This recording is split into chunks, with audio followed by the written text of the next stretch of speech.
સંસારી જીવના ભાવ મરણો તારવા કરુણા કરી શરિતાવહ વિષદાતણી પ્રભુ વીરતે સંજીવની શોષાતિ દેખી શરિતને કરુણાભિના હૃદયે કઈ મુનિકુંદ સંજીવની સમય પ્રાવત તણે ભાજન ભરી કુંદ કુંદ રચ્યું શાસ્ત્ર શાંતિયા અમૃતે પુર્યા ગ્રંથાધિરાજ તારામાં ભાવો બ્રહ્માંડ ન ભર્યા અહો વાણી તારી પ્રશમ રસભાવે નિતરતી મુમુક્ષોને પાતી અમૃત રસ અંજલિ ભરી ભરી અનાદિની મૂર્છા વિશતણી ત્વરાતી ઉતરતી વિભાવેતી થંભે સ્વરૂપ ભણી દોડે પરિણતિ તુષે નિશ્ચય ગ્રંથ ભંગ સગરા વ્યવહારના ભેદવા તું પ્રજ્ઞાશીણી જ્ઞાનને ઉદયની સંધિ સૌ છેદવા સાથી સાધકનો તું ભાનુ જગનો સંદેશ મહાવીરનો વિષામો ભવક્લાંતના હૃદયનો તું પંથ મુક્તિ તણો શોણ્યે તને રસની બાંધ શિથિલ થાય જાણે તને હૃદય જ્ઞાની તણા જણાય તું રૂચતા જગતની રુચિયારસે સૌ તુરીશતા સકલ નાયક દેવરીશે બનાવો પત્ર કુંદનના રત્નોના અક્ષરો લખી તથાપી કુંદ સૂત્રોના અંકાએ મૂલ્ય ના કદી તથાપી કાનવાણીના અંકાએ મૂલ્ય ના કદી નમો રિંગટણં નમો સિદ્ધણં નમો અયર્ણં નમો વજણં નમો લયે શવસવણં ચત્તારી મંગલમ અરિહંતા મંગલમ સિદ્ધા મંગલમ શાહો મંગલમ કેવલી પંતો ધમો મંગલમ ચત્તારી લોકુટમાં અરિહંતા લોકુટમાં સિદ્ધા લોકુટમાં શાહો લોકુટમાં કેવલી પંતો ધમો લોકુટમાં ચત્તારી શરણ ભોજયામિ અરિહંતે શરણ ભોજયામિ સિદ્ધે શરણ ભોજયામિ શાહો શરણ ભોજયામિ કેવલી પંતો ધમો શરણ ભોજયામિ ઓમ નમો અરિહંતાણમ.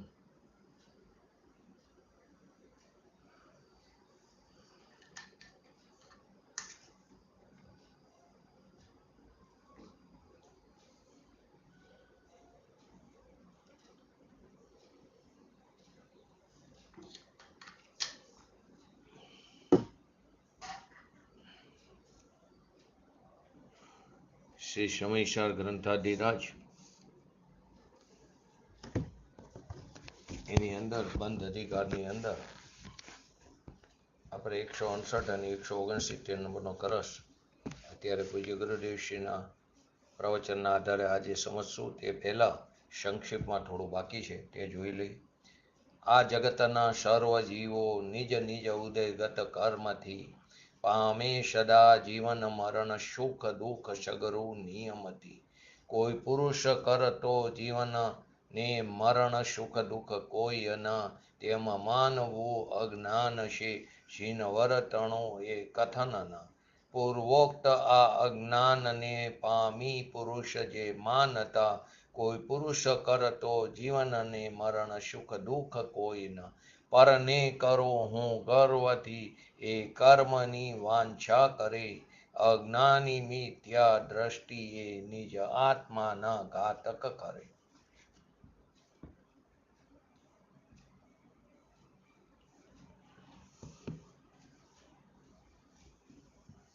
છેલ્લે આપણે સમજ્યા હતા તે મુજબ રાગ દ્વેષ ઓછા કરવાનો સૌથી સરળ ઉપાય, સુગમ ઉપાય પોતાના સુખ દુઃખનું કારણ પોતામાં જ શોધવાનું છે, માનવાનું છે અને જાણવાનું છે. એ કઈ રીતે સંભવ થાય કે આપણા પાપનો ઉદય હોય અને કોઈ આપણને સુખી કરી દે. સુખી કરી દે એટલે અનુકૂળતાના સંયોગો આપે. એવી જ રીતે એ પણ કેવી રીતે સંભવ છે કે આપણા પુણ્યનો ઉદય હોય તો કોઈ આપણને દુઃખી કરી દે, અર્થાત આપણને પ્રતિકૂળ સંયોગો આપે. જો એવી રીતે થવા માંડશે તો પોતે કરેલા પાપ અને પુણ્યનું શું મહત્વ રહેશે? છેલ્લે આપણે આચાર્ય અમિત ગતિનું એક કથન એ પણ ધ્યાન આપવા યોગ્ય છે. સ્વયં કૃત યદાત્માના પુરા ફલ તદીયત લભતે શુભાશુભમ પરેણ દત્ત યદિ લભયતે સ્ફુતમ સ્વયં કૃત કર્મ નિરર્થક તદા નિર્જાજીત કર્મ વિહાય દેહિનો ન કોપી કશ્યાપી દદાતિ કિંચન વિચાય વમન્ય માનસ પરો દદાતિતિ વિમુચ સેમુ સીમ. અહીં કહેવા એમ માગે છે આચાર્ય અમિત ગતિજી કે આ જીવ દ્વારા ભૂતકાળમાં જે શુભ અને અશુભ કર્મ પોતે કરેલા કહેવામાં આવ્યા છે, આ જીવ દ્વારા ભૂતકાળમાં જે શુભ અને અશુભ કર્મ પોતે કરેલા કહેવામાં આવ્યા છે તેમનું જ ફળ એને વર્તમાનમાં પ્રાપ્ત થાય છે. આપણે જે પ્રકારના પરિણામ કર્યા હોય તે પ્રકારના કર્મના પરમાણુ એના યોગ્યતાથી આત્માના પ્રદેશો સાથે બંધાય છે. કર્મના પરમાણુ પણ સ્વયં જ બંધાય છે. ત્યાં પોતાના પરિણામ તે નિમિત્ત માત્ર છે.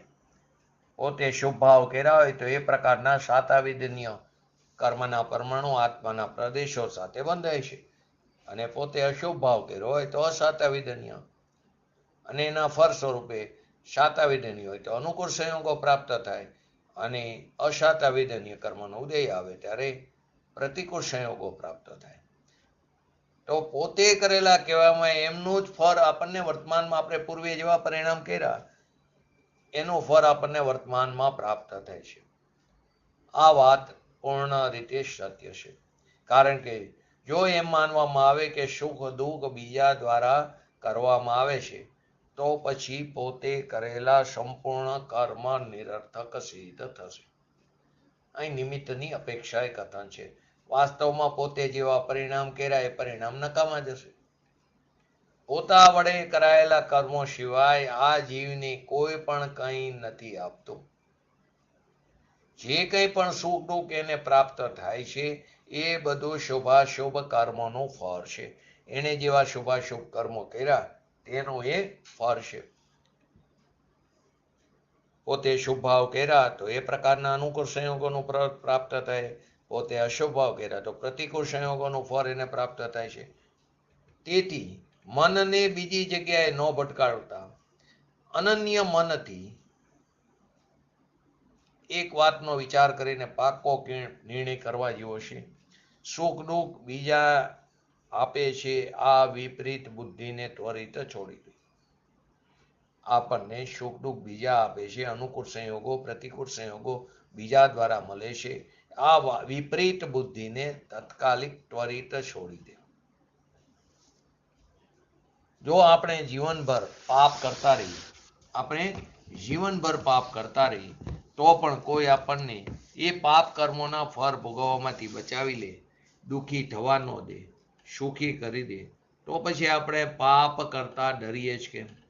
જીવનભર આપણે પાપ જ કર્યા હોય, અશુભ ભાવ જ કર્યા હોય, અને કોઈ આપણને એ પાપ કર્મોના ફળ ભોગવવામાંથી બચાવી લે એવું કેવી રીતે શક્ય થાય? દુઃખી થવા ન દે એમ કેવી રીતે શક્ય થાય? અને જો એ સુખી કરી દે, જો બીજા આપણને સુખી કરી દે તો પછી કોઈ જીવ પાપ કરતા ડરે જ શું કામ? તો ગમે તેમ કરીને જે આપણને સુખી કરી દે એને જ આપણે પ્રસન્ન કરતા રહી.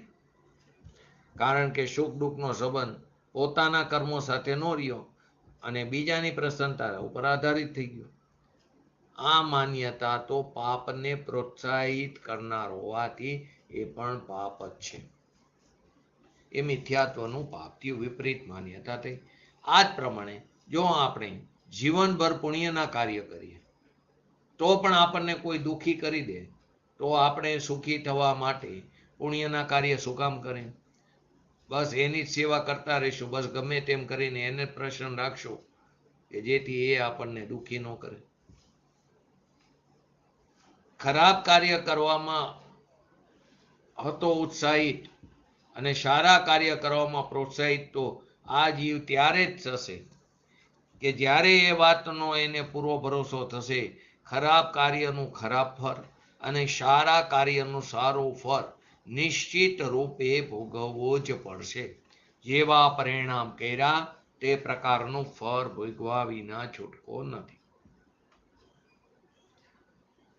આચાર્ય કુનકુન આચાર્ય દેવ કે છે પ્રત્યેક વ્યક્તિને લૌકિક અનુકૂળતા અને પ્રતિકૂળતા પોતપોતાના કર્મોના ઉદય અનુસાર જ પ્રાપ્ત થાય છે. પ્રત્યેક વ્યક્તિને, પ્રત્યેક સંસારી જીવને લૌકિક અનુકૂળતા હોય કે લૌકિક પ્રતિકૂળતા હોય, પોતપોતાના કર્મોના ઉદયના અનુસાર જ એ પ્રાપ્ત થાય છે. જેવો એને ભાવ કર્યા એ પ્રકારે કર્મનો બંધ થયો હતો અને એની સ્થિતિ પૂરી થતા અનુભાગ આવ્યો, એના ફળ સ્વરૂપે સંયોગોની પ્રાપ્તિ થઈ. એમાં કોઈનો પણ એટલે સુધી કે કોઈ સર્વશક્તિમાન ભગવાનનો પણ હસ્તક્ષેપ એની અંદર સંભવ નથી. આ ન્યાય સંગત, કેમ કે ભગવાન પણ પદ્રવ્ય થયા, એ પણ પોતાના સ્વચતુષ્યની બહાર ઉલ્લંઘન કરી શકતા નથી. એ એની મર્યાદાનું ઉલ્લંઘન કરી શકતા નથી. એટલે કે કોઈ પણ સર્વશક્તિમાન ભગવાનનો પણ હસ્તક્ષેપ એની અંદર સંભવ નથી. હું બીજાઓને મારું છું અથવા તો તેને બચાવું છું, હું એને સુખી દુઃખી કરું છું, આ માન્યતા ખરેખર અભિમાનની જનની છે. એને અભિમાન થશે કે હું જો કોઈને મારી શકું છું, કોઈને બચાવી શકું છું, કોઈને સુખી કરી શકું, કોઈને દુઃખી કરી શકું છું, તો એનાથી એનું અભિમાનનું પોષણ થશે. અને બીજા જીવો મને મારે છે, બીજા જીવો મને બચાવે છે, બીજા જીવો મને સુખી દુઃખી કરે છે, આ માન્યતા દીનતા પેદા કરે છે, લાચારી પેદા કરે છે, ભયાક્રાંત કરે છે, અશાંત કરે છે, આકુરતા વ્યાકુરતા પેદા કરે છે. એક અભિમાનની જનની છે અને બીજી દીનતાને પેદા કરે છે, લાચારી પેદા કરે છે. તેથી જો આપણે અભિમાનથી બચવા માંગતા હોય અને દીનતાને સમાપ્ત કરવા માટે ઈચ્છતા હોય, આકુરતા વ્યાકુરતાને શાંતિને પ્રાપ્ત કરવા માંગતા હોય અથવા તો અશાંતિથી બચવા ઈચ્છતા હોય, નિર્ભર થવા માંગતા હોય, તો આ માન્યતાને તિલાંજલિ આપી દેવી એ જ આપણા માટે ખરેખર શ્રેયસ્કર એટલે કે હિતકારી છે. કઈ માન્યતાને? કે હું બીજાને મારી શકું, હું કોઈ બીજાને બચાવી શકું, હું બીજાને દુઃખી કરી શકું, બીજાને સુખી કરી શકું છું, તેવી જ રીતે બીજા મને મારી શકે, બીજા મને બચાવી શકે, બીજા મને સુખી કરી શકે, બીજા મને દુઃખી કરી શકે છે. આ માન્યતાને છોડવું એ જ આપણા માટે હિતકારી છે. જડ મૂળથી ઉખાડી નાખવી જ એ જ શ્રેયસ્કર છે. સુખી અને શાંતિ થવાનો એકમાત્ર આ જ ઉપાય છે. આ વાત તો હાથ ઉપર રાખેલા આંબરાની માફક સ્પષ્ટ થઈ જાય છે. કહેવત છે ને, હાથ ઉપર આંબરો હોય દેખાય, તો હાથ ઉપર રાખેલા આંબરાની માફક સ્પષ્ટ થઈ જાય છે કે કોઈ પણ વ્યક્તિને કોઈ પણ અન્ય વ્યક્તિ મારી અથવા જીવાડી શકતી નથી. તેમજ તે સુખી અથવા દુઃખી પણ કરી શકતી નથી. કારણ કે પ્રત્યેક વ્યક્તિનું જીવન મરણ અને સુખ દુઃખ નિયત છે, ફિક્સ જ છે અને પોતપોતાના કર્મોના ઉદય અનુસાર જ થાય છે. તો પણ લોકોના હૃદયનો એક પ્રશ્ન આશંકિત કરતો જ રહેશે કે આમાં કર્મોદયથી થવાની વાત તો સાફ સાફ લઈ આ તો કર્મને રાજા બનાવી દીધો. કર્મ પણ પરદ્રવ્ય જ છે આ કારણે એક દ્રવ્ય તો બીજા દ્રવ્યનો કર્તા થઈ ગયો. આનાથી તો એક નક્કી થયું કે કર્મ રાજા બની ગયો. કર્મ પણ ખરેખર જો તો એક પદ્રવ્ય છે, બીજું દ્રવ્ય છે, અન્ય દ્રવ્ય છે, તો પછી એક દ્રવ્ય બીજા દ્રવ્યનો કર્તા થઈ ગયો. ખરેખર વાત એમ છે, કાર્યની ઉત્પત્તિમાં બે કારણ, ઉપાદાન કારણ અને નિમિત્ત કારણ. આ પ્રકારના બે કારણોની ચર્ચા જીનાગમમાં ઠેક ઠેકાણે જોવા મળે છે. ક્યાંક મુખ્યતઃ નિમિત્તની પ્રધાનતાથી હોય વાત, ક્યાંક ઉપાદાનની. ખરેખર તો ઉપાદાનની યોગ્યતાથી કાર્ય થાય છે. નિમિત્તો હાજરી હોય છે ખાલી, એક કરતા નથી હોતું. પરંતુ નિમિત્તની મુખ્યતાથી વાત આવે ત્યારે જીવને પ્રશ્ન ઉપસ્થિત થાય કે આ તો નિમિત્ત કરતા બની ગયો. ગુરુથી જ્ઞાન થાય, ગુરુને કારણે જ્ઞાન થતું નથી. વિનય વિવેક રૂપે બોલવામાં આવે કે ગુરુને કારણે મને આત્મા શબ્દ સાંભળવા મળ્યો આ પંચમકારમાં, એ વિનય વિવેકનો એક ભાગ છે. પરંતુ ક્યારે કે જ્યારે એ કાર્યને અમલમાં મૂકી ત્યારે પૂજ્ય ગુરુદેવશ્રી જેવા જ્ઞાની પુરુષો ઉપર નિમિત્તપણાનો આરોપ આવે.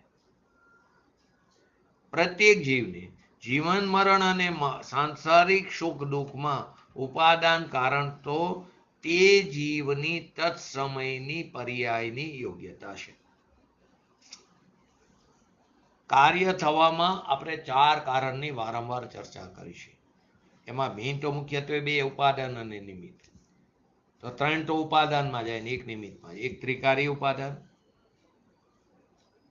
એક અંતરક્ષણવર્તી પૂર્વ પર્યાયનો વેગ જેને આપણે ક્ષણિક ઉપાદાન કહીશું, એક તત્સમયની વર્તમાન પર્યાયની યોગ્યતા જે સમર્થ ઉપાદાન, અને ચોથું નિમિત્ત એ નિમિત્ત. એની અંદર પાંચ સમવાય પણ આવી જાય છે.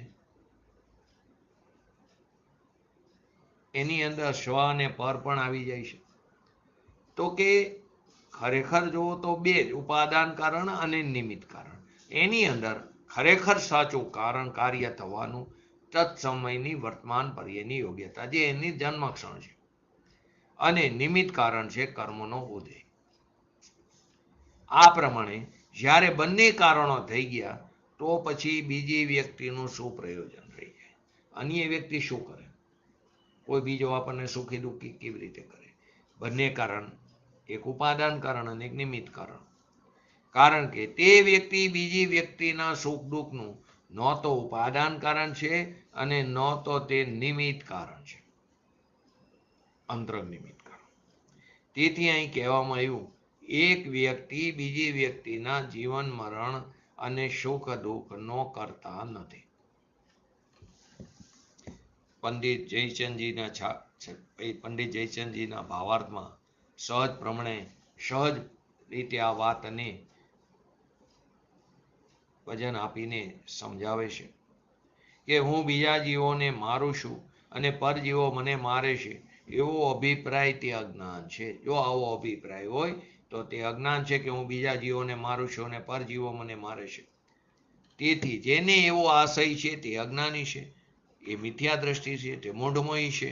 અને જેને આવો આશય નથી, એને આવી માન્યતા નથી, તે જ્ઞાની છે, તે સમ્યક દ્રષ્ટિ છે, તે ધર્મી છે. નિશ્ચય નૈતિક કર્તાનું સ્વરૂપ જોઈએ તો પોતે સ્વાધીનતાથી જે ભાવરૂપ પરિણમિત થાય છે એ ભાવનો પોતે કર્તા કહેવાય છે.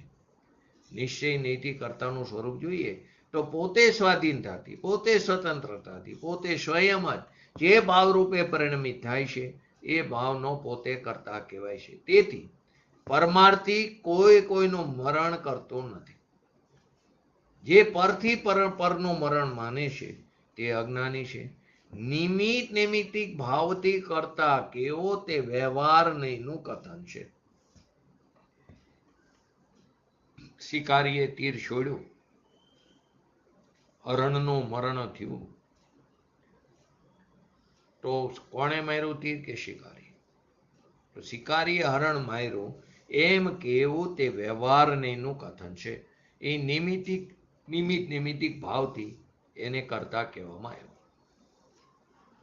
હવે એ વાત યથાર્થપણે અપેક્ષાને બરાબર સમજીને માનવું તેનું નામ સમ્યક જ્ઞાન છે.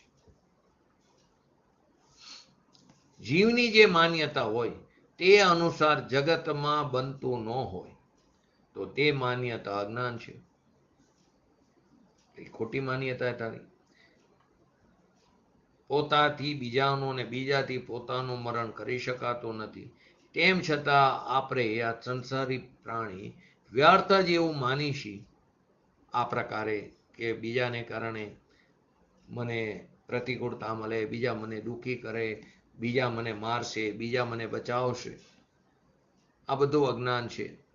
આ કથન નિશ્ચયની પ્રધાનતાથી કથન કરવામાં કહેવામાં આવ્યું છે.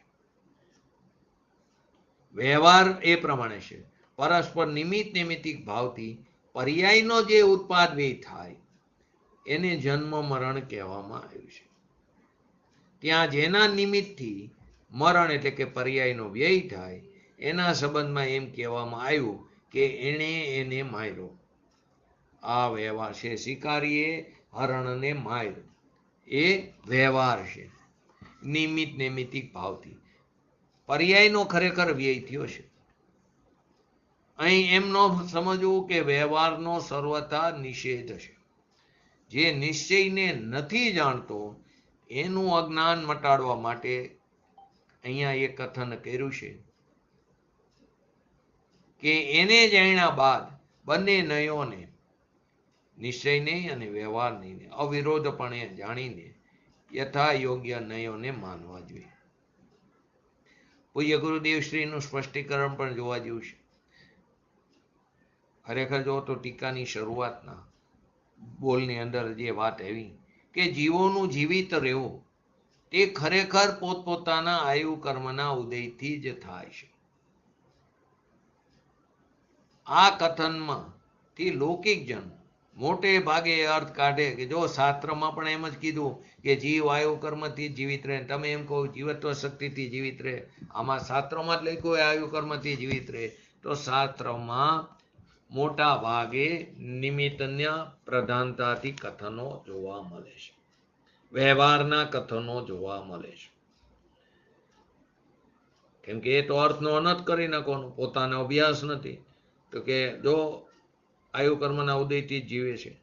અહીં આચાર્ય દેવ સ્પષ્ટીકરણ કરતા કહે છે આ તો નિમિત્તની અપેક્ષાએ કરેલું કથન છે. ખરેખર કોઈ દ્રવ્ય અન્ય કોઈ દ્રવ્યને જીવિત રાખે એવું વસ્તુનું સ્વરૂપ જ નથી. આયુ કર્મની નિમિત્તાનું જ્ઞાન કરાવીને એમ સિદ્ધ કર્યું છે, આયુ કર્મની નિમિત્તાનું જ્ઞાન કરાયું છે વાસ્તવમાં, ને એમ સિદ્ધ કર્યું છે કે અન્ય જીવ તો કોઈ અન્યના પ્રાણનું હરણ કરવામાં યથાર્થ નિમિત્ત પણ નથી. અન્ય પ્રાણી કોઈ અન્ય પ્રાણીના પ્રાણનું હરણ કરવામાં યથાર્થ નિમિત્ત પણ નથી. તો કોણ છે યથાર્થ નિમિત્ત? એનું આયુ કર્મ. શિકારી હરણને મારવામાં યથાર્થ નિમિત્ત પણ નથી. તો કોણ યથાર્થ નિમિત્ત છે હરણના મરણમાં? એનું આયુ કર્મ નિમિત્ત છે. તેથી એમ માનવાનું છોડી દે.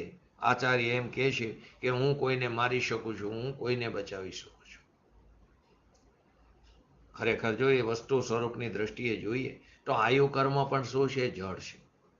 તે પણ જીવોને જીવિત રાખવામાં જ અકિંચિત કરત છે.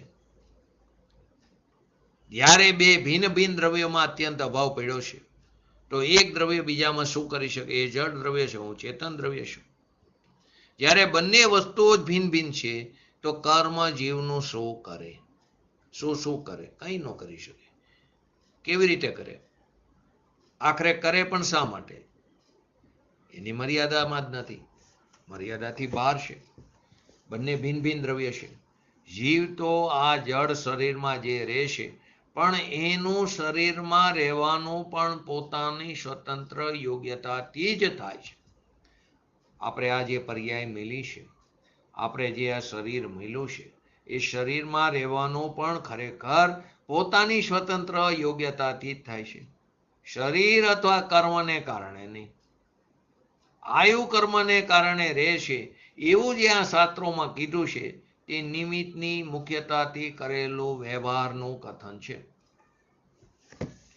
અહીં નિમિત્તથી કથન કરીને નિમિત્તનું કર્તૃત્વ સિદ્ધ નથી કર્યું ને કરવું પણ નથી, પરંતુ અન્ય કોઈ જીવ કર્મ અથવા નો કર્મ કોઈને મારી કે બચાવી શકતો નથી. અન્ય કોઈ જીવ અથવા તો કર્મ અથવા તો નો કર્મ કોઈને મારી પણ શકતું નથી, બચાવી પણ શકતું નથી, સુખી દુઃખી પણ કરી શકતું નથી. તો પછી પરનો અહંકાર, પરનો મમકાર, પરનું કર્તૃત્વ છોડાવવાના પવિત્ર ઉદ્દેશથી જ આચાર્ય ભગવંતે શાસ્ત્રમાં નિમિત્તનું કથન કર્યું છે. જ્ઞાની પોતાની ભૂમિકા અનુસાર ભૂખ, તરસ વગેરે મટાડવાની કોશિશ તો કરે છે. એને પણ ભૂખ લાગે તો આહાર લેવાનો વિકલ્પ આવે, એને પણ તરસ લાગે તો પાણી પીવાનો વિકલ્પ આવે.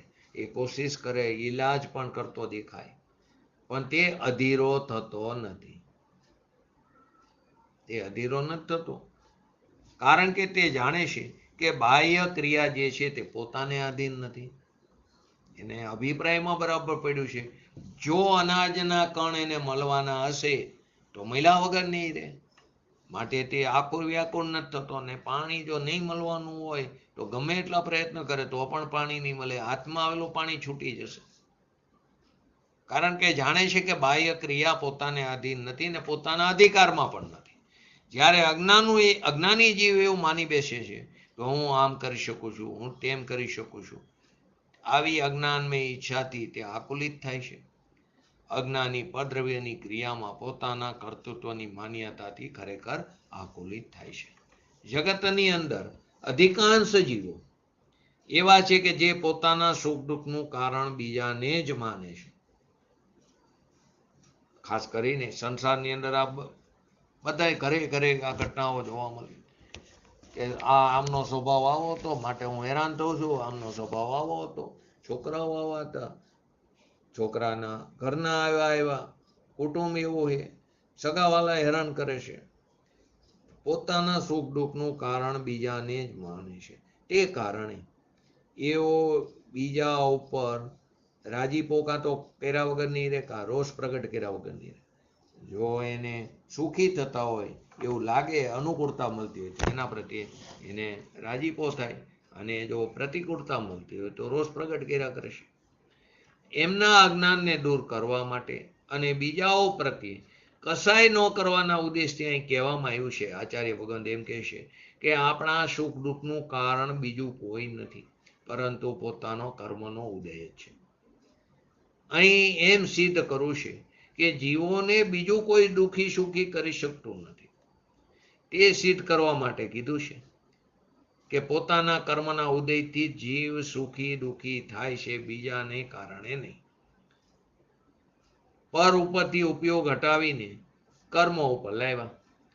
ખરેખર જોવા જાય તો આપણા સુખ દુઃખ કર્મકૃત પણ નથી. એ પછી આગળ કહેશે, પહેલા એક મર્યાદા એક પરિઘમાંથી બહાર લાવ્યા, ભાઈ તું પર ઉપરથી દ્રષ્ટિ હટાવ, પછી કર્મ ઉપર આવી, અહીંયા અટકી ગઈ કે હવે ત્યાંથી પણ અટકા, અહીંયાથી પણ તું હટાવ તારી દ્રષ્ટિને. એ પણ પદ્રવ્ય છે. આપણા સુખ દુઃખ કર્મકૃત પણ નથી, કારણ કે કર્મ પણ જળ છે, એ પણ પદ્રવ્ય છે. તો શું જળથી પણ જીવોને સુખ દુઃખ થાય? ન થાય, ત્રણ કારમાં ન થાય. સુખના સાધન રૂપે જીવોને જે ધન ધાન્ય આદિ અનુકૂળ જે સામગ્રી મળે છે એ તો બધી પોતપોતાના સ્વચતુષ્યની યોગ્યતાથી પોતાના કારણે તથા પોતાના કારમાં મળે છે. સુખના સાધન ખરેખર કલ્પના છે, સુખ નથી એ સાચું, પણ કલ્પના, કાલ્પનિક સુખ છે. ધન ધાન્ય આદિ અનુકૂળ જે સામગ્રી મળે છે એ પોતપોતાના સ્વચતુષ્યની યોગ્યતાથી પોતાને કારણે તથા પોતાના કારમાં મળે, પોતાની સ્વકારમાં મળે છે. એ વાત પણ ધ્યાન રાખવા જેવી અવશ્ય છે કે તે સમયે નિમિત્ત રૂપે ત્યાં સાતાવિદનીય આદિ પુણ્ય કર્મનો ઉદય હોય, પણ પોતાના સ્વચતુષ્યની યોગ્યતાથી ઉપસ્થિત રહે છે પુણ્ય કર્મનો ઉદય પણ.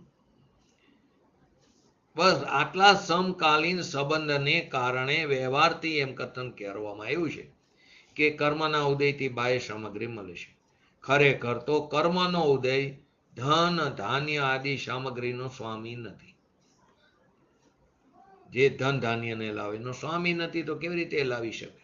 એ તો એ સમયે ધન કે ધાન્ય એની ક્રિયાવર્તી શક્તિને કારણે એની યોગ્યતાથી ક્ષેત્રથી ક્ષેત્રાંતર થઈને તારી પાસે આવે ત્યારે તારે પુણ્ય કર્મનો ઉદય તે નિમિત્ત રૂપે છે. સાતાવિદન્ય કર્મનો ઉદય તે નિમિત્ત રૂપે છે. અહીં સુખ દુઃખનું તાત્પર્ય અનુકૂળતા અને પ્રતિકૂળ સંયોગો, અનુકૂળ સંયોગો અને પ્રતિકૂળ સંયોગો મળવાથી છે, જે પોતાના ઉપાદાનની તત્સમયની યોગ્યતાથી આવે છે વાસ્તવમાં, અને તેમાં પૂર્વકર્મ નિમિત્ત થાય છે. અનુકૂળતામાં પુણ્ય કર્મનો ઉદય નિમિત્ત છે અને પ્રતિકૂળતામાં પાપ કર્મનો ઉદય છે. આપણે વારંવાર પૈસા ઉપર વાત કરી છે કે કોઈ પાસે પૈસા એકાએક આવે તો ત્યારે તેને પૂર્વે કરેલા શુભ પરિણામોને કારણે એના નિમિત્તે તેને પુણ્ય કર્મનો બંધ પડ્યો. નિમિત્તે એ કર્મ એની યોગ્યતાથી આત્માના પ્રદેશોનું કંપન થવાને કારણે આત્માના પ્રદેશો સાથે એની યોગ્યતાથી સ્વયં બંધાણા કર્મ. ત્યારે આ બાજુ નિમિત્ત કોણ હતું? એના શુભ પરિણામ, શુભ ભાવ. ત્યારે જેવી તીવ્રતા કરી તે પ્રમાણે સ્થિતિ અને અનુભાગ બંધ પડ્યો. હવે એ સ્થિતિ પૂરી થતા અનુભાગ ઉદયમાં આવ્યા. તે ઉદયમાં આવ્યા ત્યારે એને અનુકૂળ સંયોગો મળ્યા, પૈસા આદિ મળ્યા, જે એને પરિણામ કર્યા હતા એને પણ એ પૈસા મળ્યા. એટલે પૈસા તો મળતા નથી, પૈસા સંબંધી મમતા આવી. તો એ પૈસા ખરેખર તો એની ક્રિયાવર્તી શક્તિને કારણે એ પણ પૂતગલ દ્રવ્ય છે. જીવ અને પૂતગલ દ્રવ્ય બે દ્રવ્ય એવા છે કે જેને પાસે ક્રિયાવર્તી શક્તિ છે. તે ક્રિયાવર્તી શક્તિને કારણે તે ક્ષેત્રથી ક્ષેત્રાંતર થઈને તે આવે છે એની યોગ્યતાથી. ત્યારે પુણ્ય કર્મ નિમિત્ત રૂપે છે. અને જ્યારે પૈસા જાય છે ત્યારે ખરેખર જો તો પોતાએ પૂર્વે એવા પરિણામ કર્યા હતા અશુભ ભાવના, તે અશુભ ભાવના પરિણામને કારણે ત્યારે તે પ્રકારના કર્મો પોતાની યોગ્યતાથી પાપ કર્મ આત્માના પ્રદેશો સાથે બંધાણા.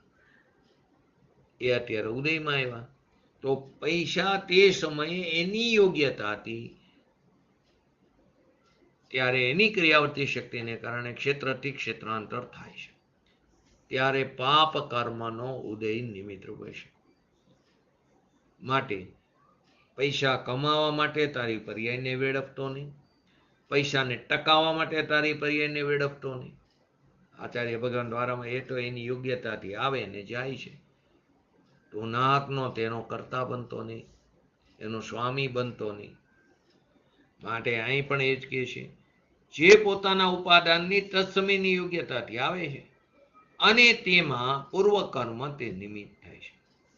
અનુકૂળતાની અંદર પુણ્ય કર્મનો ઉદય નિમિત્ત છે અને પ્રતિકૂળતામાં પાપ કર્મનો ઉદય નિમિત્ત છે. આવો નિમિત્ત નૈમિત્તિક ભાવ જાણીને અહીંયા આચાર્ય ભગવંતે કીધું છે, જીવોને વાસ્તવમાં પોતપોતાના કર્મના ઉદયથી જ સુખ દુઃખ થાય છે. ખરેખર તો અહીંયા એમ સિદ્ધ કરવું છે, કોઈ જીવ બીજા કોઈ જીવને સુખ દુઃખ આપી શકતું નથી. કોઈ જીવ બીજા કોઈ જીવને સુખ દુઃખ આપી શકતું નથી. આવી સૂક્ષ્મ વાત દિગંબર સંત સિવાય કોઈ કરી શકે નહીં. એમને આ પંચમ કાળમાં ગજબ કામ કર્યું છે. તત્વનો રહસ્યને આપણી સમક્ષ ખોલીને એકદમ સરળ ભાષામાં રાખી દીધું છે. પરંતુ તો પણ આપણે એને સમજતા નથી. તો એનાથી વિશેષ કમનસીબી આપણી કઈ હોય? આપણે પુરુષાર્થહીન જીવ છીએ. એટલે છે તો ખરો પુરુષાર્થ, પણ વિપરીત પુરુષાર્થ છે. તો મિથ્યા દ્રષ્ટિઓ આત્માને હણનારા છે. જે મિથ્યા દ્રષ્ટિઓ છે તે શું છે? આત્માને હણનારા છે. એમ કહીને મિથ્યા દ્રષ્ટિ આત્માને હણનારા છે. આત્માનો ઘાત કરનારા છે. એમ કહીને આચાર્ય દેવે બહુ આપણા ઉપર ચાપકા માર્યા છે. તું તારા આત્માનું ખૂન કરે છે, તારા આત્માનો ઘાત કરે, તારા સ્વભાવની હિંસા કરે છે. ખરેખર તો પરને કોઈ મારી શકતું નથી, છતાં પણ પરને મારી શકું છું આવી માન્યતાથી મિથ્યા દ્રષ્ટિ વાસ્તવમાં પોતાનો ઘાત કરી રહ્યો છે. પરની રક્ષા પણ કરી શકતો નથી, છતાં પરની રક્ષા કરું છું એવી માન્યતાથી પોતાના સ્વયંના જીવનનો તે ઘાત કરે છે. સ્વયં પણ પરને સુખી દુઃખી કરી શકતો નથી.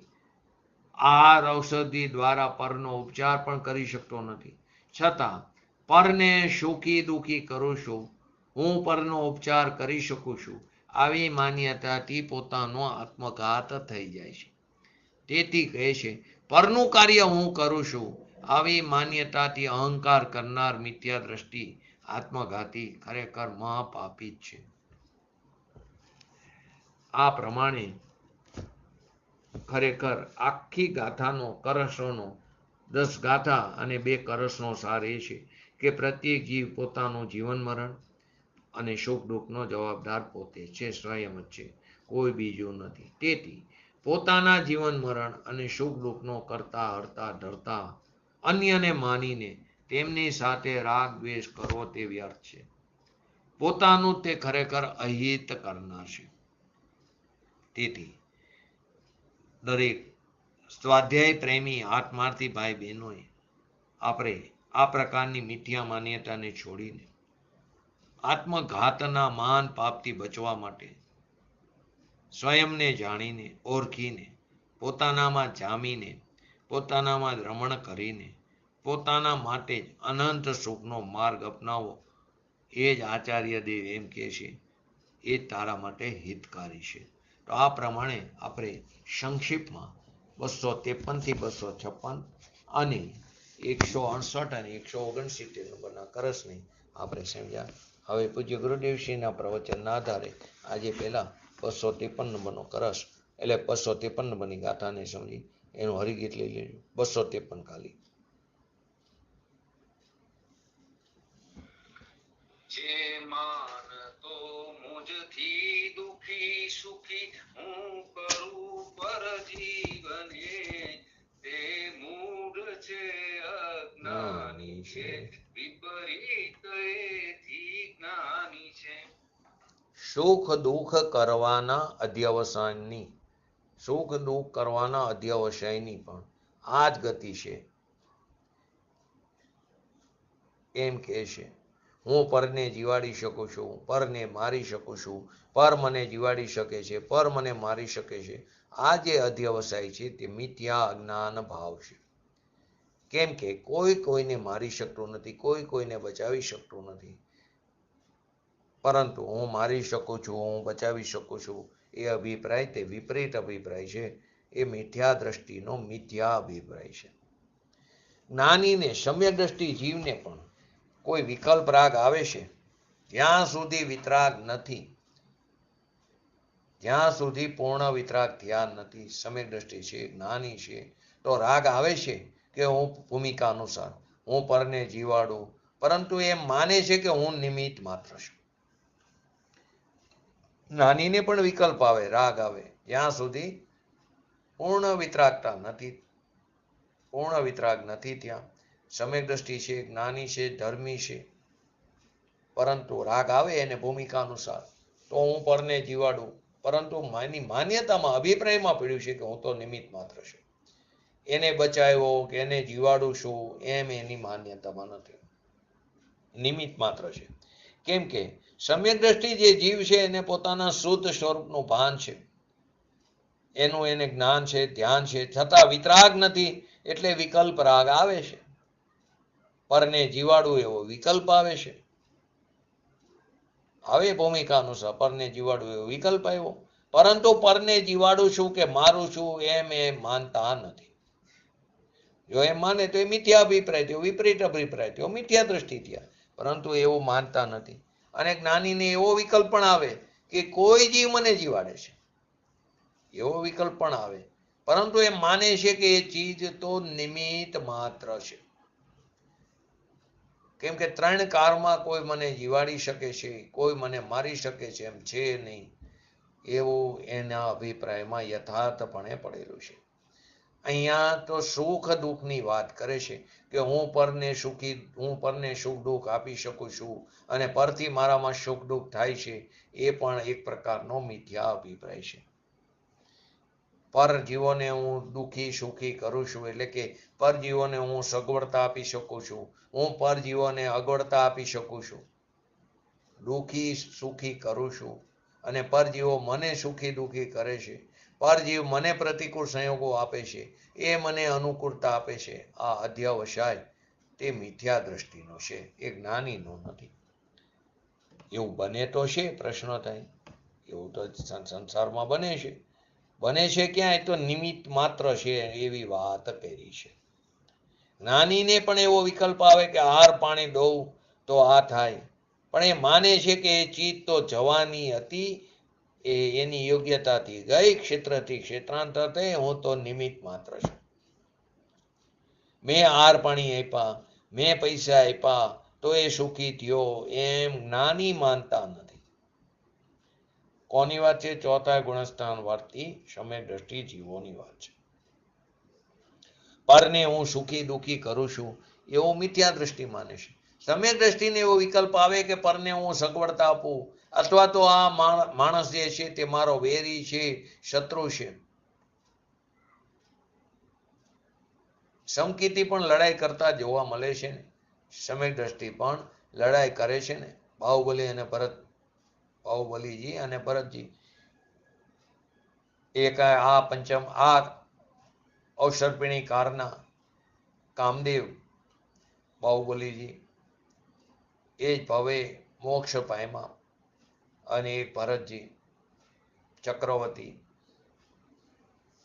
તો કે બંને જણ લડાઈ કરતા દેખાય પણ અંતરમાં સમજે છે કે હું તો નિમિત્ત માત્ર છું. એ બધી ક્રિયાઓ થાય છે એ એને કારણે, પૂતગલને કારણે થાય છે. એ જે બધી ક્રિયા થાય છે, ચક્ર છોડ્યું તે ચક્ર છોડ્યું, તે ક્રિયા પૂતગલને કારણે થાય છે, એની ક્રિયાવર્તી શક્તિને કારણે થાય છે. હું તેને મારી શકું છું, ચક્ર ચડાવે છે એવો વિકલ્પ આવ્યો, અને પણ હું તેને મારી શકું છું એવી માન્યતા નથી. ચક્ર ચડાવે એટલો વિકલ્પ આવ્યો, બસ. મેં ચક્ર ચડાવ્યું એમ એ માનતા નથી, વિકલ્પ આવ્યો એટલું. એ ચક્ર ચડ્યું એની યોગ્યતાથી. મેં ચક્ર ચડાવ્યું એમ માનતા નથી. અને જેટલો વિકલ્પ એને આવે છે એટલો રાગ પણ છે ને એટલું દુઃખ પણ છે ને, એમ સમ્યક દ્રષ્ટિને બરાબર યથાર્થપણે એની માન્યતામાં પડ્યું છે. ખરેખર તો એને ખ્યાલ છે કે મારો આનો સ્વભાવ અનાકુર, એમાં હું રહી શકો નહીં, તો એને કારણે આ રાગ આવ્યો. રાગ આવ્યો તે દુઃખ છે, મારા સ્વભાવથી હું ચ્યુત થયો, હું રહી શકો નહીં. એ સમયે પણ એની પરિણીતિ તો એની શુદ્ધ પરિણીતિ નાયક તરફ જ ટકેલી છે. ઉપયોગ બહાર આવી ગયો. સમ્યક દ્રષ્ટિને રાગ થતો જ નથી ને દુઃખ હોતું જ નથી એમ નથી. એને પણ રાગ થાય છે ભૂમિકા અનુસાર, અને જેટલો રાગ થાય છે એટલું એને દુઃખ પણ છે, અને એને અનુસાર એને કર્મનો બંધ પણ પડે છે. પણ અલ્પ સ્થિતિ, અલ્પ અનુભાગ બંધ થાય છે, તેને શાસ્ત્રમાં ગૌણ કરીને ઘણી વાર એમ લખવામાં આવ્યું કે એમને સમ્યક દ્રષ્ટિને જ્ઞાનીને કર્મનો બંધ થતો નથી. થાય તો એને પણ છે ભૂમિકા અનુસાર. એને એની માલિકી નથી, એ રાગના સ્વામી થતા નથી. તેમ પરને હું દુઃખી કરી શકું, સુખી કરી શકું એમ માનતા નથી. એ ચીજ જવા લાયક હતી એટલે ગઈ, પ્રતિકૂળ થવા લાયક હતી તો થઈ, એમાં તો હું નિમિત્ત માત્ર છું. કરી પણ શું શકે? અભિપ્રાયમાં બહુ આપણે એકતા બુદ્ધિ કરી છે કે હું પરને કરું, કે હું પરને મારી શકું, એને પરને જીવાડી શકું, સુખી દુઃખી કરું. પરંતુ પરને સુખી દુઃખી અજ્ઞાની પણ ત્રણ કારમાં કરી શકતો નથી. જ્ઞાનીને પણ રાગ આવે છે પરજીવને ન મારું, પરજીવને આહાર પાણી દો એવો વિકલ્પ આવે છે, પરંતુ એ આહાર પાણી જે જાય છે તે મારાથી જાય છે એમ માનતા નથી. એ મારાથી જાય છે એવું માનતા નથી. તો પ્રશ્ન થાય, મુનિને આહાર દેવો કે ન દેવો? આહાર કોણ દે? આહાર દેવાની ક્રિયા થવા વાળી થશે તેમાં રાગ નિમિત્ત માત્ર છે, એ શુભ ભાવ છે. આહાર દેવાની ના નથી, પરંતુ માન્યતામાં મેં આહાર દીધો તો મિથ્યા માન્યતા છે. એ સમયે આહાર દેવાની ક્રિયા એની યોગ્યતાથી થવા વાળી થશે. હું એમાં મારો રાગ નિમિત્ત માત્ર શુભ ભાવ છે. આહારની ચીજ હું આપી શકું છું એમ માનતા નથી. હું આપી શકું એમ નહીં. એ ચીજની એની ક્રિયાવતી શક્તિને કારણે ક્ષેત્રથી ક્ષેત્રાંતર એની યોગ્યતાથી થાય છે. એ તો જળ છે. જળને જવાનું છે તો જાય છે. મને રાગ આવ્યો, હું તો નિમિત્ત માત્ર છું, હું જ્ઞાતા દ્રષ્ટા છું. નિમિત્ત માત્ર શું એટલે તો કંઈ કરતો નથી કે હા કંઈ કરતો નથી. એનો અર્થ એમ થયો કે હું આહાર પાણી આપતો જ નથી. આહાર પાણી આપતા દેખાય છતાં એના અભિપ્રાયમાં પડ્યું છે કે હું આહાર પાણી આપતો જ નથી. ભરતે ચક્ર ચલાવ્યું આપણે જોઈ છે, પરંતુ અંદર એમ માને છે કે મેં ચક્ર ચલાવ્યું નથી. મારામાં જરી દ્વેષ આવ્યો ભય પ્રત્યે તો એને કારણે ચક્ર ચલાવવામાં નિમિત્ત થયું. એ દ્વેષનું પણ જ્ઞાનીને તો દુઃખ થાય છે. કેમ કે મારા સ્વભાવમાં ન રહી શકો, મારા આનંદમાં રહી શકો નહીં. મારો પ્રભુ તો અતિન્દ્રિય આનંદનો સાગર છે. હું અતિન્દ્રિય મહાપદાર્થમાં હું સ્થિર ન રહી શકો તો વિકલ્પ આવ્યો, પર ઉપર ચક્ર ચલાવ્યું. પરને પ્રતિકૂળતા આપો એવો વિકલ્પ આવ્યો. તો એ પર ચીજમાં નિમિત્ત માત્ર છે. એ ચીજ જાય છે આવે છે એનો એ સ્વામી થતો નથી. તો પ્રશ્ન થાય વિકલ્પનો તો સ્વામી ખરો ને? વિકલ્પનો સ્વામી ખરો કે નહીં?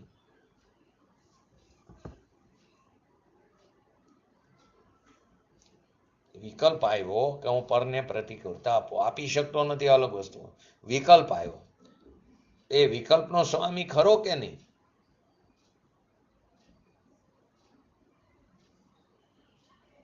બોલો જયંતિભાઈ, અમિતાભાઈ.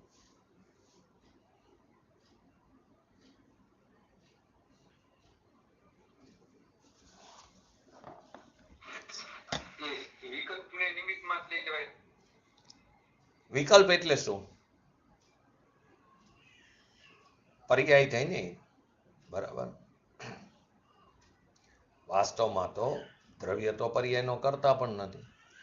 એ વિકલ્પનો ખરેખર સ્વામી નથી. વિકલ્પ મારામાં પર્યાયની નબળાઈથી કરતા થઈને આવે છે.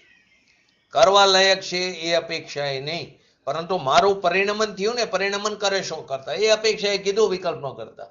વાસ્તવમાં તો મારામાં પર્યાયની નબળાઈથી કરતા થઈને આવે છે. કરવા લાયક છે અપેક્ષા નહીં, પરંતુ મારામાં રાગનું પરિણમન થયું છે. મારામાં અશુદ્ધતા થઈ છે. મારી પર્યાયમાં મારામાં થયું છે, મારી નબળાઈને કારણે થયું છે એમ એ જાણે છે, પરંતુ રાગ મારી ચીજ છે એવું એ માનતા નથી. છતાં જ્ઞાનીને જેટલો રાગ આવ્યો તેનું પરિણમન મારું છે એમ જાણે છે. જો એમ ન માને તો સ્વચ્છંદી થાય જીવ. મારામાં છે અશુદ્ધતા, એ અશુદ્ધતાના લક્ષ્યમાં લઈને દ્રવ્ય સ્વભાવના અવલંબને એ અશુદ્ધતાને તોડવા માટે તે પુરુષાર્થ પણ કરે. કર્મથી રાગ થયો છે એમ નથી માનતા. જ્ઞાનીને પણ વિષયની વાસના ભોગનો રાગ આવે છે. વિતરાગ ન થાય ત્યાં સુધી રાગ તો આવે છે, પરંતુ એ દેહની ક્રિયા થાય છે, એ મારાથી થાય છે એમ એ નથી માનતા. ખરેખર પર્યાયમાં એ ક્રિયા થતી નથી કે માનતો નથી? માનતો નથી. થાય તો છે પર્યાયમાં, પરંતુ માનતો નથી, એનાથી થતી નથી. દેહની ક્રિયા તો જડથી થાય છે. નાની એમ માને છે કે મારાથી થતી જ નથી, હું તો નિમિત્ત માત્ર છું. દ્વેષ આવ્યો કે વિષય વાસનાનો રાગ આવ્યો, ચક્ર ચલાવવાનો દ્વેષ આવ્યો, વિષય વાસનાનો રાગ આવ્યો, એમાં હું નિમિત્ત માત્ર છું. આવી વાત વિતરાગ સર્વજ્ઞ પરમાત્મા આપણને આ વાતની એક સિદ્ધાંતોને આપણી સમક્ષ ખોલે છે. વિતરાગ સર્વજ્ઞ પરમાત્મા સમય સમયનો દોષ અને ગુણની વ્યાખ્યા કરે છે. ધર્મી જીવ એમ નથી માનતા કે હું પરજીવોને દુઃખી થતા સુખી કરું છું. કે પરજીવો મને દુઃખી તથા સુખી કરે છે એવો અધ્યવસાય ધ્રુવ પણ એ અજ્ઞાન છે, નિશ્ચયથી અજ્ઞાન છે. ધ્રુવ એટલે અહીંયા ત્રિકાળી ધ્રુવની વાત નથી, નિશ્ચયથી નિયમથી અજ્ઞાન છે. પૈસા, આહાર, વસ્ત્ર, ભૂખાને આહાર, તરસ્યાને પાણી, રોગીને ઔષધ, જમીન ન હોય એને જમીન આપવી, એ ક્રિયા મારી છે એમ ધર્મી માનતા નથી. અને અજ્ઞાની શું માને છે કે એ ક્રિયા મારી, હું કરું છું. બેમાં સાચું કોણ? બેમાંથી સાચું કોણ? ફરીવાર, પૈસા, આહાર આદિ જે ક્રિયા છે કે ભૂખાને આહાર આપવો, જરૂરિયાતને પૈસા આપવા, તરસાને પાણી આપવું, રોગી હોય એને ઔષધિનું દાન કરવું, જમીન ન હોય એને જમીન આપવી, એમ ધર્મી માનતા નથી એ ક્રિયા મારી છે. અજ્ઞાની માને છે કે મારી છે, હું કરું છું. હવે બેમાંથી સાચું કોણ? જ્ઞાનીનું કે અજ્ઞાની?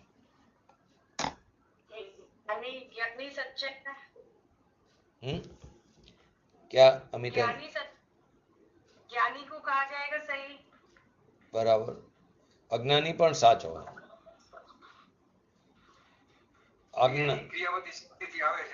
અજ્ઞાની પણ સાચો. મારો પ્રશ્ન શું હતો? આ બે માં સાચું કહું, બે નું સાચું. પૂજ્ય ગુરુદેવ શ્રી કે અજ્ઞાનીને ખોટો અભિપ્રાય છે તે પણ સાચું છે. એનો અભિપ્રાય ખોટો પણ એ છે સાચું.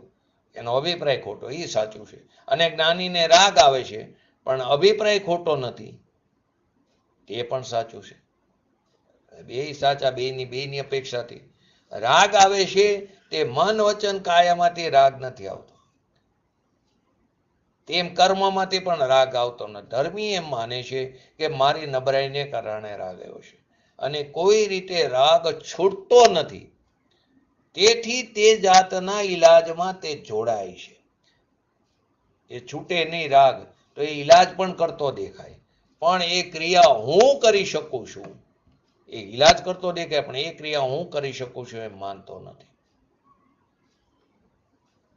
સહન ન થાય તો ઈલાજ કરતો દેખાય, રોગ આવ્યો હોય, દુઃખનું એટલું વેદન હોય, ઈલાજ કરતો પણ દેખાય, પરંતુ એને ખ્યાલ છે કે આ મારા અશાતા વિદ્યનીય કર્મ ઉદય રૂપે છે, નિમિત્ત રૂપે.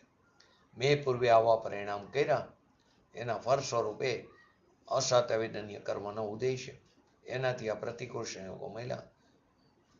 અને જ્યારે એ પરમાણુની પર્યાય પલટવાની છે, એની યોગ્યતાથી પલટાશે, ત્યારે દવા નિમિત્ત રૂપે છે, ત્યારે બહારમાં દવા નિમિત્ત રૂપે છે, ડોક્ટર નિમિત્ત રૂપે છે, અને અંદરમાં સાતા વિદ્યનીય કર્મ નિમિત્ત રૂપે છે. સમકીતીને પણ પર જીવને દુઃખી સુખી કરવાનો વિકલ્પ આવે છે, પણ હું જીવને દુઃખી કરી શકું છું એમ માનતા નથી.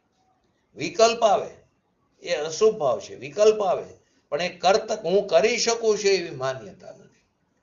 અજ્ઞાની પરને હું અગવડતા આપી શકું છું, મેં એને ઝેર આપ્યું તે મરી ગયો. જ્ઞાનીને કહે છે કદાચિત એવો વિકલ્પ આવ્યો, પણ ઝેર આપવાનો ભાવ, ઝેરનો ભાવ મારો નથી, ઝેરની ચીજ તો જડની છે. ભરતે બાહુબલી ઉપર ચક્ર ચલાવ્યું તો દેશનો વિકલ્પ આવ્યો હતો, પરંતુ ચક્ર ચલાવ્યું મેં એવું એ માનતા નથી. તો ચક્ર કોણે ચલાવ્યું? પ્રશ્ન એ થાય કે જડે. જડમાં ક્રિયાવર્તી શક્તિ છે, તેનાથી ચક્ર ચાલે છે. તો કે ચક્રે પોતે પોતાને ચલાવ્યું? હા, પોતે પોતાથી ચાલ્યું. ચક્ર તો દૂરની, એ તો અહીંથી એક જગ્યાએથી બીજી જગ્યાએ ગયું, પણ અહીં એમ કે છે પૂજ્ય ગુરુદેવશ્રી કે પરમાણુ કરુણાના યુગમાં પણ આવે, દ્રવ્યાનું યુગમાં પણ કહેવાય કે પરમાણુ 14 બ્રહ્માંડમાં ગતિ કરે છે, ચાલ્યો જાય છે. 7મી નરકમાં નીચે એક પરમાણુ હોય તે સિદ્ધ ભગવાન સુધી એક સમયમાં ગતિ કરીને ચાલ્યો જાય, એની ક્રિયાવર્તી શક્તિને કારણે. એવી એનામાં તાકાત છે, એની ક્રિયાવર્તી શક્તિનો એનો એવો સ્વભાવ છે. 14 બ્રહ્માંડમાં એક સમયમાં પરમાણુ ચાલ્યો જાય છે. તો અહીંથી અહીં ચક્ર જવું એ તો એક સાધારણ વસ્તુ છે. સિદ્ધ ભગવાન તો 7 રાજુલોક જાય, મધ્ય લોકથી ઉપર જાય 7 રાજુ, પરંતુ પરમાણુ તો 14 રાજુ જાય. સિદ્ધ થાય 7 રાજુ જાય, નીચેથી ઉપર જાય પરમાણુ. એ વસ્તુનો સ્વભાવ સ્વત છે. એ પરમાણુની ગતિ, આ શરીરની ગતિ જે થાય છે એ પરમાણુની ગતિ છે. શરીરની આપણી ગતિ જે થાય છે, હલન ચલન આદિ જે થાય છે એ હાથમાંથી થાય કે ખોટી વાત છે? વિકલ્પ આવ્યો કે હું હાથને ચલાવું, વિકલ્પ આવ્યો કે ભાષા વર્ગણા હું કરું, એ વિકલ્પ આવ્યો, પરંતુ હાથ ચાલે મારાથી નથી ચાલતો. આ સમયે ભાષા વર્ગણા જે થઈ રહી છે એની યોગ્યતાથી ભાષા વર્ગણા થઈ રહી છે. પણ અજ્ઞાની જીવ, આપણે અજ્ઞાન દશામાં એવું માનીશું કે વિકલ્પ આવ્યો ને હાથ મારાથી ચાલ્યો. બસ આ વિપરીત માન્યતા, વિપરીત અભિપ્રાય છે.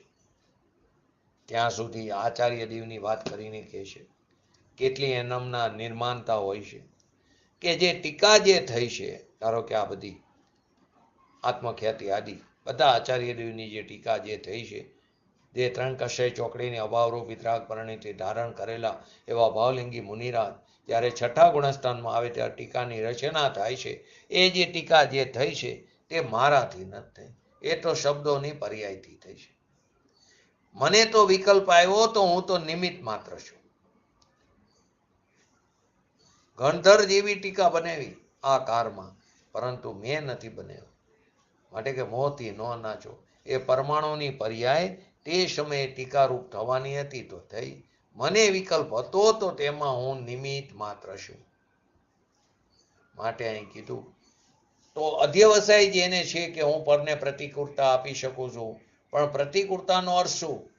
કે એ તો આસાતાના ઉદયથી એને પ્રતિકૂળતા થાય છે, હું કેવી રીતે આપી શકું? અને તેને અનુકૂળતા હોય તો સાતાના ઉદયથી અનુકૂળ સામગ્રી મળે છે, એ પણ નિમિત્તથી કથન છે. જો આપણા ઘરે બેન દીકરી આવે તો પ્રશ્નો કરે તો આપણે એ કંઈ માગે તો એમ કેવું એ તો એને કારણે આવશે. ગુરુદેવશ્રીને પ્રશ્નો પૂછે, બેન દીકરીઓ આવે તો એમ કેવું એ કંઈક કે મારે આ વસ્તુની જરૂર છે, એમ કેવું એ તો તારી વસ્તુ તને મળવાની હશે તો મળશે, તારા પુણ્ય કર્મના ઉદય હશે તો મળશે, એની કારણે આવશે, એની ક્રિયાવર્તી શક્તિને કારણે આવશે. એમ કહેવાતું નથી. વિનય પરંતુ માન્યતામાં છે કે એને કારણે આવે છે, એને કારણે જાય છે.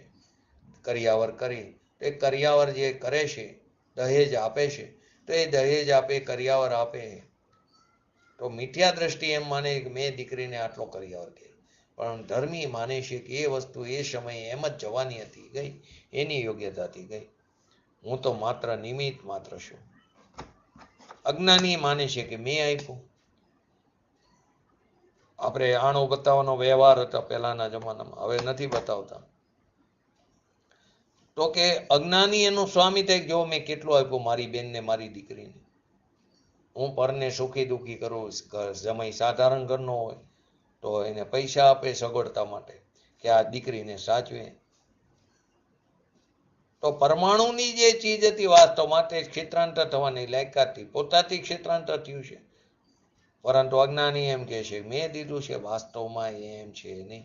ધર્મીજી હોય, ચક્રવર્તી હોય, એને પણ દીકરી હોય છે. 32,000 દીકરી, 32,000 જમાઈ છે, અને એમના કર્યાવર કરોડોના કર્યાવર હોય. પરંતુ સંકિતી જાણે છે કે આ એ ચીજ ત્યાં જવાવાળી હતી તે ગઈ છે, હું નિમિત્ત માત્ર છું. નિમિત્તનો અર્થ કે હું તેનો કરતા નથી. આવો અધ્યવસાય જેને છે તે જીવ અજ્ઞાનીપણાને લીધે મિથ્યા દ્રષ્ટિ છે. તો આપણે પણ આપણા ભગવાન આત્માને ઓળખી જાણીને એની પ્રતીતિ કરીને શીઘ્ર ને શીઘ્ર આપણે વિતરાગતા પ્રગટ કરી એવી પરમ વિરલ ભાવના સાથે આજનું એક તત્વ પૂરું કરું. જય જીનેન્દ્ર. જીનવાણી સ્તુતિ.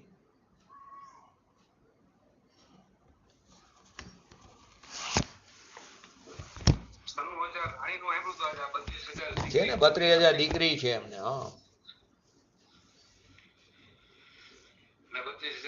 એટલે દીકરી પરણી હોય એટલે જમાઈ. હા, લગ્ન થયા એટલે જમાઈ. એટલા